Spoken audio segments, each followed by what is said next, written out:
What happens when a beloved country superstar walks straight into television's biggest trap? That's exactly what unfolded when Blake Shelton appeared on what was supposed to be a light-hearted talk show interview. A simple promotional chat that quickly spiraled into one of the most explosive live TV moments of the year. What began as harmless small talk turned into a verbal ambush that left millions of viewers stunned and Blake Shelton visibly shaken. This wasn't just another awkward celebrity moment. It was a calculated on-air setup that exposed the darker, more manipulative side of daytime television.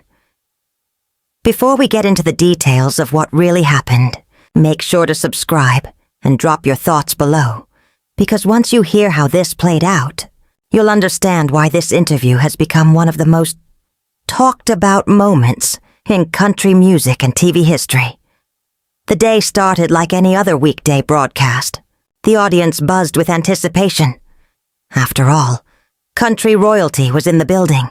Blake Shelton, fresh off his latest hit album and enjoying a massive career resurgence, was set to discuss his new music and life after fame's ups and downs. The studio lights glowed, cameras rolled, and producers promised a fun, upbeat conversation. Enter Jenna, the talk show host known for her charm, and to some her sharp edge. She stepped onto the stage in her signature power suit, smile fixed perfectly in place. But for those who knew her style, there was something different in her eyes that night. A glint of mischief, or maybe intent. This wasn't going to be the typical feel-good interview. "Ladies and gentlemen," Jenna beamed, her tone overly polished. "Please welcome the one and only Blake Shelton." The audience erupted. Blake emerged from backstage, cowboy hat slightly tilted, grin wide, waving to fans who cheered like they were at one of his concerts. He looked relaxed, happy, and completely unaware that the next few minutes would send shockwaves through the entertainment world. The first few questions were friendly enough. They chatted about his album, his tour, his love for fishing. Blake joked about preferring a quiet lake to a studio, drawing laughter from the crowd. Everything seemed perfectly routine. Then the tone shifted. Viewers familiar with Jenna's interview tactics could see the signs. The slight pause, the stiff smile, the way her posture changed. She was gearing up for something. "You know, Blake," she began, her voice calm but edged with challenge. "It's interesting that you talk so much about authenticity. Some people might wonder just how authentic this comeback really is." Blake blinked, the smile faltering just slightly. "I'm not sure I follow you, Jenna," he said evenly, his Oklahoma drawl deepening, a sure sign his guard was up. Jenna leaned back, still smiling. "Well, let's be honest. This isn't your first comeback, is it? There was a time when radio wasn't playing your songs, album sales were dropping, and rumors about your personal life were hard to ignore. Some people might say this return to authenticity is just clever marketing to fix an image that took a few hits." The air in the room changed instantly. The audience went silent, exchanging uneasy glances, off camera. Blake's publicist gestured frantically at the producers. This wasn't part of the agreed questions. Blake kept his composure, but his jaw tightened. The tension was unmistakable. This was no longer an interview. It was an ambush. Blake's hands tightened around the arms of his chair. "Jenna, I think you might be misinformed about a few things," he said evenly, though a sharp edge had crept into his voice. "Every artist has highs and lows. That's just part of the business. But to suggest that my music isn't authentic, or that my career setbacks were somehow my own doing, that's crossing a line. Am I crossing a line?" Jenna shot back, her tone rising. "Or am I just asking the questions other interviewers are too afraid to ask? Because let's face it, Blake, there are stories out there. Stories about your behavior on set, about clashes with other artists, about a pattern of difficulty that goes beyond the usual ups and downs. And now, right when you need it most, You've suddenly found authenticity again. Convenient timing, don't you think? The audience went dead silent.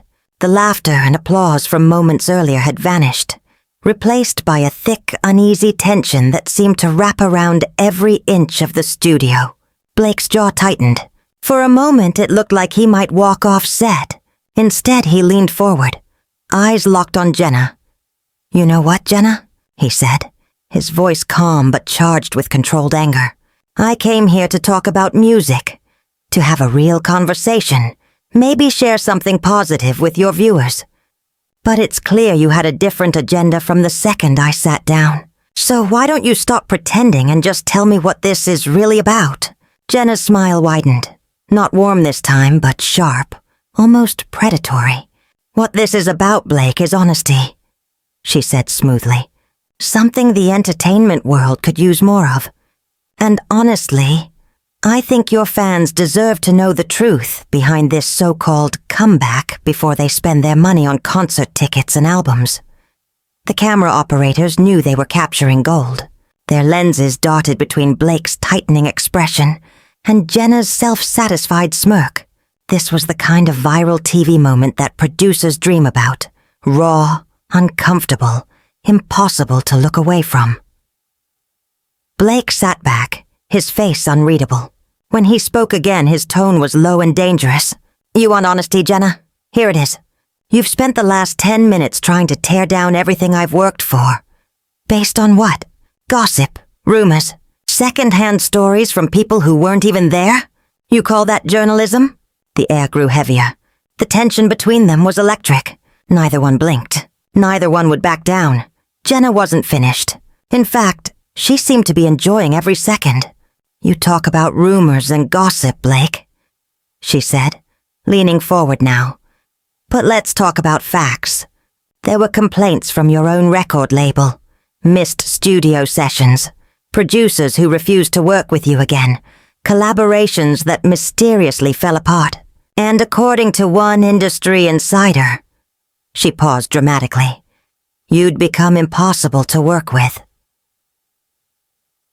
Blake's face flushed red, the calm mask finally cracking. "Industry insider?" He repeated, his voice dripping with disgust. "You mean some coward who hides behind anonymity because they don't have the guts to speak on record? That's what you call journalism? Anonymous sources are how real stories get told in Hollywood." Jenna snapped back, relishing the confrontation. People are afraid to speak publicly because they know there will be consequences. But the truth has a funny way of surfacing, eventually. By now, the audience was transfixed. Some were secretly recording with their phones, despite the no filming policy. Others sat frozen, wide-eyed, watching what had turned from a talk show into a televised standoff. Then Blake rose suddenly, towering over Jenna. His voice was steady but filled with quiet fury. "You want the truth, Jenna? Here it is. I've been in this business for over 20 years. I've seen people like you come and go. People who think that tearing others down makes good television. People who hide behind a camera, pretending it's journalism when it's really just entertainment built on other people's pain." Blake gripped the arms of his chair, his eyes narrowing. "Jenna, I think you're mistaken about a few things," he said, voice steady but edged with frustration. "Every artist faces ups and downs. That's the nature of the business. But to claim my music isn't authentic, or that my setbacks were somehow personal failures, that's crossing a line." "Crossing a line?" Jenna countered, leaning forward. "Or am I just asking what others are too afraid to?" Her tone sharpened as she pressed on. "Because let's be honest, Blake, there are stories. Stories about your behavior on set, about fallouts with collaborators, about a pattern of being difficult. And now, just when your career needs saving, you've conveniently found your roots again." The audience went silent. The playful atmosphere vanished, replaced by an electric tension that hung in the air. Blake's jaw tightened. For a second, it seemed he might walk off. Instead, he leaned in, eyes locked on Jenna. "You know what?" he said coldly.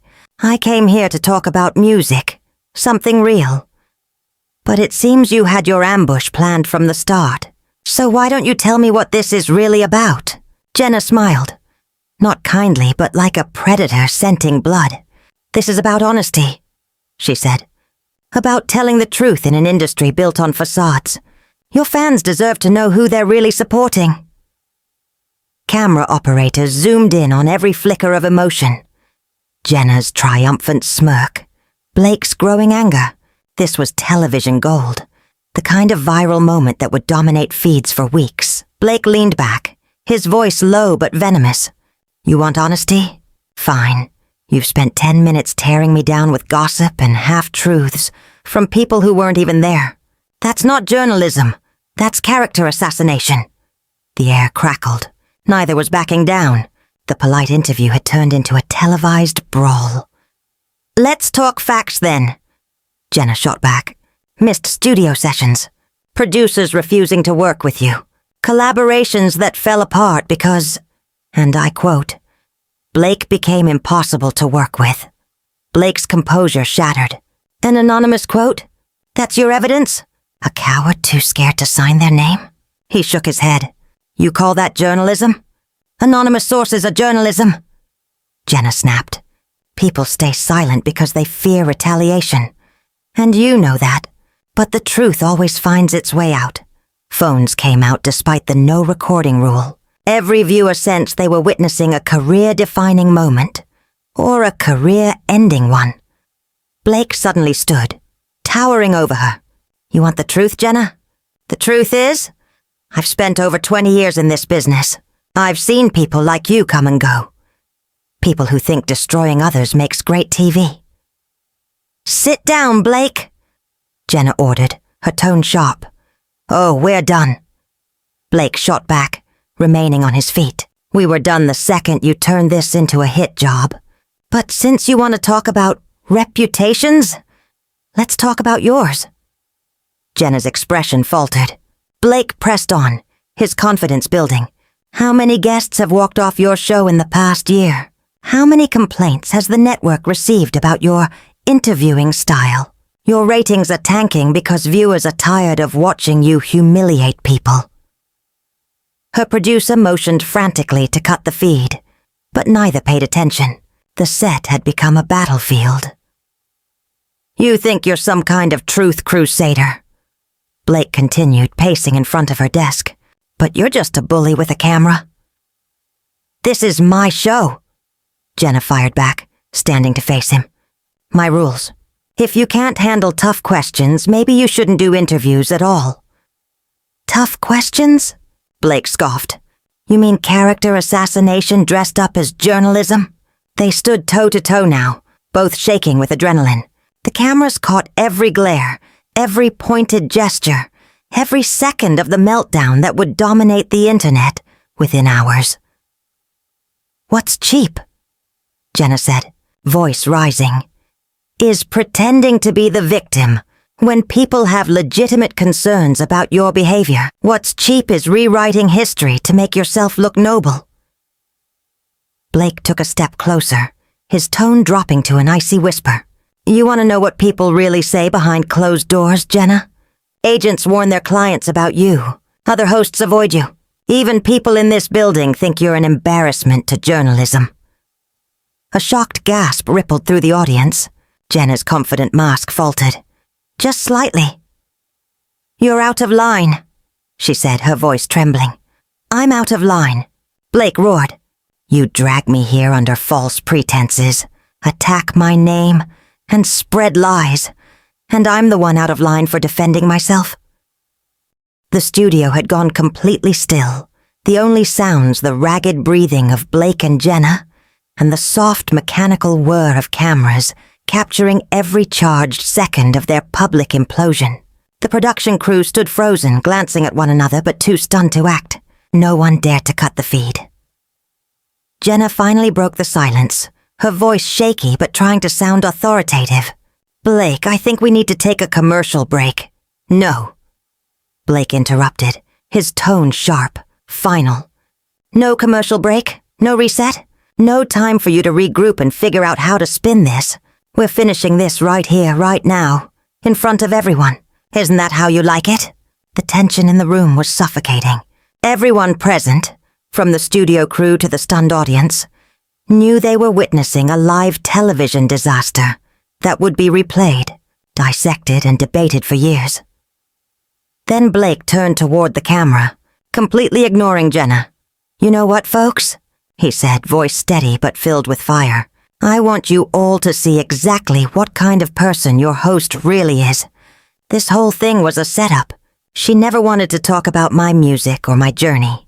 This was always meant to be an ambush, a hit job disguised as an interview." Jenna's face twisted in fury at being sidelined on her own show. "Don't you dare turn your back on me, Blake Shelton," she snapped. "This is my show, and you'll answer my questions, or you'll get out." "Oh, I'm getting out," Blake shot back, spinning to face her, eyes blazing. "But not before I tell everyone what really goes on behind the scenes here." He gestured toward the audience, his voice rising. "You want to talk about authenticity, Jenna? Let's talk about how authentic it is to promise one kind of interview and then blindside your guests with tabloid garbage, or how authentic it is to use anonymous sources and half-baked rumors to destroy people's reputations." "Those sources are legitimate," Jenna said weakly, her earlier confidence faltering. "Legitimate?" Blake barked out a bitter laugh. "You want legitimate? Try this. 3 of your guests filed complaints with the network about your ambush tactics this year alone. Your own staff have been looking for new jobs because they're ashamed of the garbage you put on the air. And your ratings? They're tanking. People are tired of watching you build your fame by tearing down others." A ripple of shock moved through the audience. Some murmured agreement. Others stared, wide-eyed, unsure if this was still part of the show or something far more real. Jenna's producer frantically waved for a commercial cut, but the director, transfixed, didn't move. This was chaos, but it was golden chaos, the kind no network executive could ever plan. "You think you can come on my show and attack me like this?" Jenna shrieked, her composure crumbling completely. "You think you can stand here and lie about my ratings, my team, my reputation?" "I'm not lying, Jenna," Blake replied evenly. The calm in his voice made the moment even more unnerving. "The difference between us is simple. I stand by what I say. I don't hide behind unnamed sources or gossip. I'm right here looking you in the eye, telling you the truth." Then Blake did the unthinkable. He strode to Jenna's desk and leaned across it, his face inches from hers. The audience collectively held its breath. His voice dropped to a low, lethal whisper, amplified perfectly by the studio microphones. "You made a big mistake today. Jenna, you thought you could humiliate me like you've done with every other guest. You thought I'd just sit here, smile for the cameras, and take it, because I needed the publicity. But here's what you didn't count on." He paused, eyes locked on hers. "I don't need you. I don't need your show. And I sure as hell don't need to tolerate your cheap, amateur hour smear tactics." Jenna opened her mouth to speak, but Blake raised a hand, stopping her cold. "I'm not finished." The studio felt ready to explode. Blake leaned closer to the camera, his voice steady but cutting through the tension like a knife. "You want to know what the real story is? The real story is that you've become so obsessed with viral moments and controversy that you've forgotten what journalism is supposed to be. You've turned this show into a circus, a modern-day coliseum, where you throw guests to the lions just to keep bored people entertained for an hour." Straightening up, Blake looked around the studio, at the stunned audience, the frozen production crew, and the blinking cameras capturing every second. "And you know what's really sad? You could have done something meaningful here.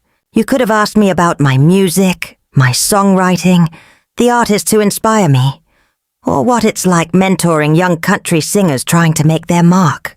You could have made this a moment of connection and positivity. But instead you chose to wallow in gossip and cheap shots. You chose to tear someone down who came here in good faith, thinking this would be a real conversation." His voice hardened as he finished. "That tells everyone exactly who you are. Not just as a host, but as a person. Jenna's composure finally cracked. "Security! Get security in here now. I want him off my set immediately," she yelled, her voice trembling with fury. Blake laughed, a real unrestrained laugh, as he reached up, unhooked his microphone pack, and tossed it onto her desk with a satisfying thud. "Save yourself the trouble, Jenna. I'm already done here. But before I go, I want everyone watching, in this studio and at home, to remember this moment. Remember how your host treats her guests. Remember how she reacts when someone finally stands up to her bullying." He turned and began walking toward the exit, the room buzzing with disbelief. "You can't just walk out on me," Jenna shouted after him, desperate, her voice echoing across the silent stage. "I'm not finished with you yet." Blake stopped at the edge of the set and turned back, his expression calm but final.